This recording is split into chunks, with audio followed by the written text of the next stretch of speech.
Abrimos la ventana al mundo, ¿le parece? Me parece, Delico. Bueno, muy bien. Vamos a comenzar por esta crisis diplomática que dábamos cuenta al inicio del informativo entre Brasil y Paraguay hace algunas horas. El gobierno de Brasil reconoció que su agencia de inteligencia espió a las autoridades paraguayas durante la presidencia de Jair Bolsonaro, predecesor del actual mandatario Luis Ignacio Lula da Silva, una acción que se detuvo en marzo de 2023, 3 meses después de la toma de posesión de Lula.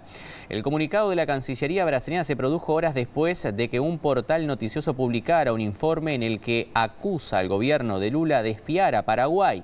La agencia no detalló quiénes fueron los funcionarios paraguayos afectados, pero subrayó que las acciones de espionaje se detuvieron tan pronto como el gobierno actual tuvo conocimiento del hecho.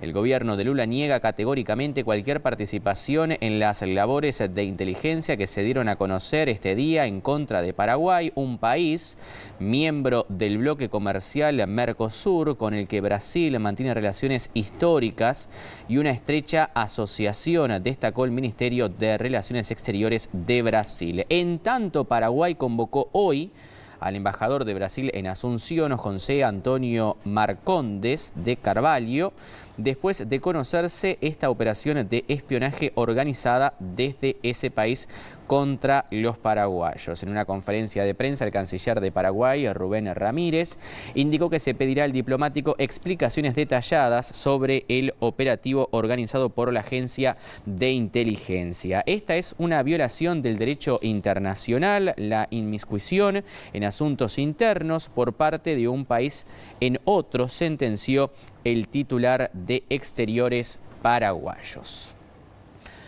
Bueno, y esto sigue generando polémica entre ambos países y se toman decisiones desde el gobierno paraguayo a esta hora. Vean ustedes, el gobierno de Paraguay anunció que suspendió indefinidamente las negociaciones con Brasil sobre el anexo C del Tratado de la Hidroeléctrica Binacional de Itaipú.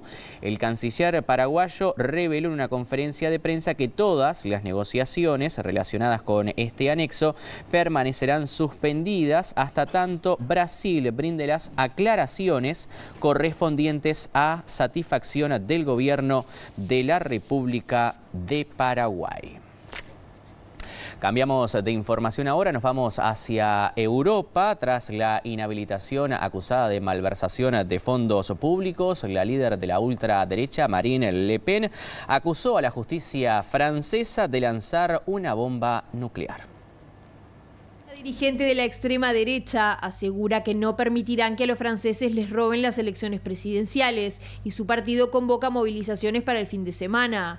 Si los jueces y magistrados deciden quién puede presentarse a una elección y a quién pueden votar los franceses, entonces no estamos en una democracia, afirmó ante una reunión de diputados de su partido en la Asamblea Nacional. El sistema ha lanzado la bomba nuclear y si lo ha hecho es evidentemente porque estamos a punto de ganar las elecciones, por lo que ha decidido pasar a una marcha superior, aseguró Marine Le Pen. La sentencia del Tribunal Correccional de París consideró que Le Pen estaba en el corazón del sistema por el que su partido Agrupación Nacional defraudó al Parlamento Europeo en más de 4 millones de euros en fondos para pagar supuestos asistentes parlamentarios que en realidad hacían labores exclusivas para el partido. Por ello, fue condenada a 4 años de prisión, 2 de ellos efectivos, aunque puede cumplirlos en arresto domiciliario con brazalete electrónico, a 100.000 euros de multa y, sobre todo, a una inhabilitación para acceder a un cargo público durante 5 años. Vamos a hablar ahora del terremoto en Myanmar y Tailandia. Más de 150 muertos en un balance preliminar y decenas de personas heridas.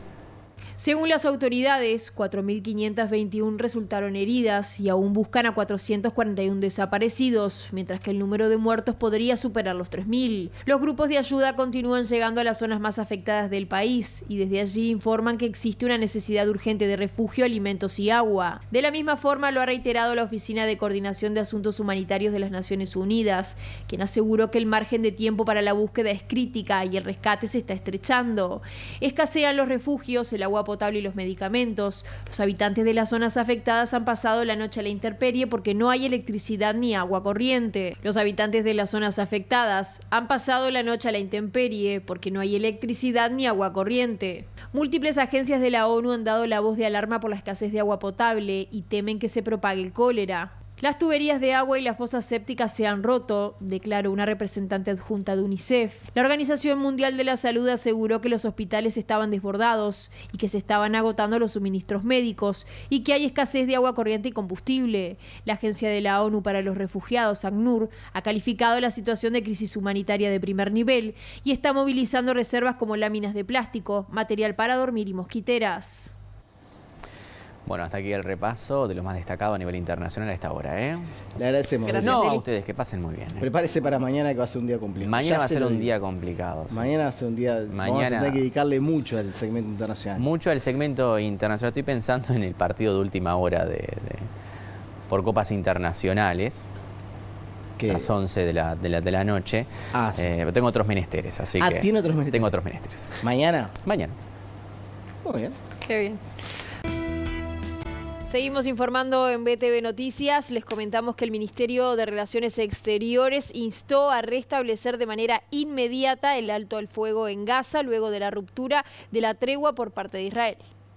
Según un informe publicado por el Consejo de Seguridad de Naciones Unidas, en Gaza se han violado todas las normas jurídicas y principios humanitarios. Uruguay expresa su preocupación por la falta de ayuda humanitaria las últimas 4 semanas en la zona y manifiesta la necesidad de que las Naciones Unidas permanezcan allí en nombre de la humanidad. Nuestro país hace un llamado a permitir el acceso de la vital asistencia humanitaria de conformidad con el derecho internacional humanitario y expresa su preocupación por los incidentes que afectaron las instalaciones y personal humanitario de Naciones Unidas y la Cruz Roja, recordando que el personal y sus instalaciones deben ser protegidos. La condena va en la misma línea que la realizada por el director general de la Organización Mundial de la Salud, quien calificó como deplorable el ataque del ejército de Israel en los alrededores de la ciudad de Rafah, donde se encuentra la ayuda humanitaria. En las últimas horas se recuperaron los cuerpos de al menos 15 cooperantes de una fosa común en la que fueron enterrados junto a sus vehículos. Los equipos médicos desaparecieron la semana pasada después de responder a un llamado de emergencia en el sur de Gaza. Nuestro país insta a las partes a restablecer de manera inmediata el alto al fuego, así como las condiciones acordadas para su sostenibilidad, como la liberación inmediata de todos los rehenes, decisión que fue celebrada por la Embajada de Palestina en nuestro país. Por su parte, el Frente Amplio rechaza la ruptura unilateral del alto al fuego por parte de Israel y solicita al gobierno de Yamandu Orsi evaluar la suspensión de la Oficina de Innovación en la ciudad de Jerusalén. Bueno, y a todo esto, la Embajada de Israel aquí en Uruguay emitió un comunicado rechazando las acusaciones del Secretariado Ejecutivo del Frente Amplio al entender que distorsionan la realidad.